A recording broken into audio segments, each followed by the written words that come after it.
এতগুলো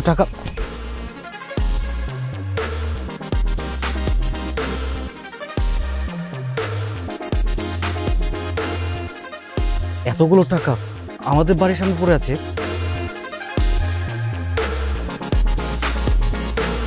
টোকাই নিশ্চয় টোকাই এই টাকাগুলো চুরি করতে গিয়ে এখানে পড়ে গেছে। এই টোকাই এদিকে আয়। আরে কোথায় যাস? দাঁড়া দাঁড়া। টোকাইয়ের বাচ্চা, টোকাই তোর এত বড় সাহস, তুই আমাদের বাড়িতে টাকা চুরি করতে আসছিস? আর কত টাকা চুরি করেছিস দেখি?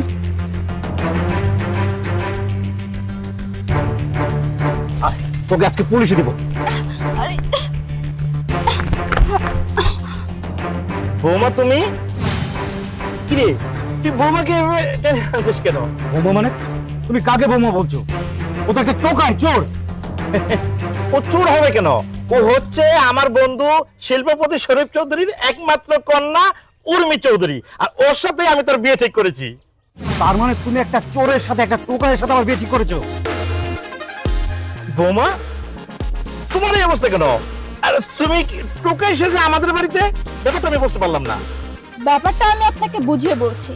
যাকে আমি বিয়ে করব, যার সঙ্গে আমি সারা জীবন একসাথে থাকব, সে কেমন, তার চারিত্রিক দিকগুলো কেমন, সে মানুষ হিসেবে কেমন, সেটা তো আমার একটু যাচাই করে দেখা উচিত ছিল।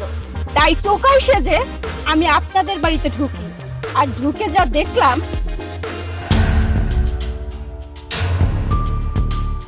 ছাড় বলতেছি।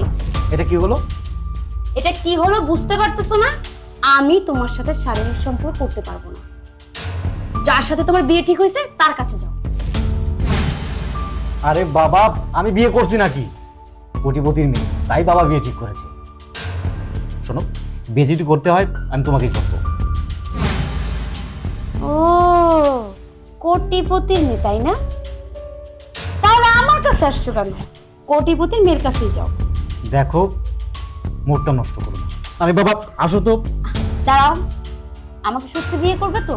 আরে বাবা, তোমাকে সত্যি বিয়ে করবো। আচ্ছা ঠিক আছে, এইবারে কিন্তু লাস্ট। আচ্ছা ঠিক আছে, এবারই লাস্ট।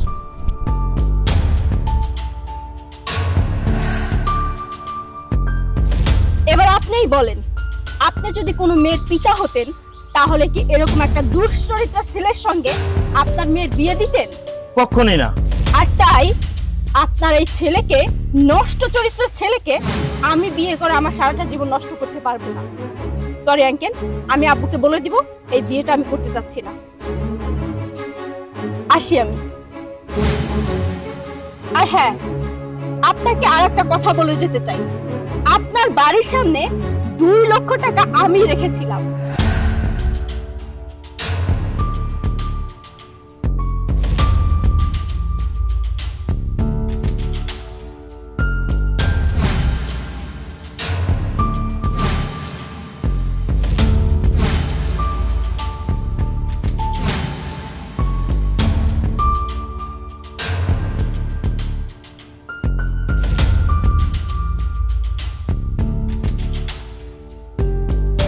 দেখতে চেয়েছিলাম আপনি আসলে মানুষ হিসেবে কেমন। আপনি তো মানুষ হিসেবে ভালো নয় এবং অহংকারীও বটে। কারণ এই 2 লক্ষ টাকা কোথা থেকে আসছে এটা আপনি জাস্টিফাই না করে আপনি আমাকে দোষারোপ করে আমার গায়ে হাত তুলেছেন। আপনি একটা অহংকারী মানুষ, আর অহংকারী মানুষের সঙ্গে কখনো আমার বিয়ে হতে পারে না। আমি তো এমন একজন লোক চাই যে কিনা আমার বাড়ির কাজের লোকের সঙ্গে একই টেবিলে বসে খাবার খেতেও ইতস্তত বোধ করবে না।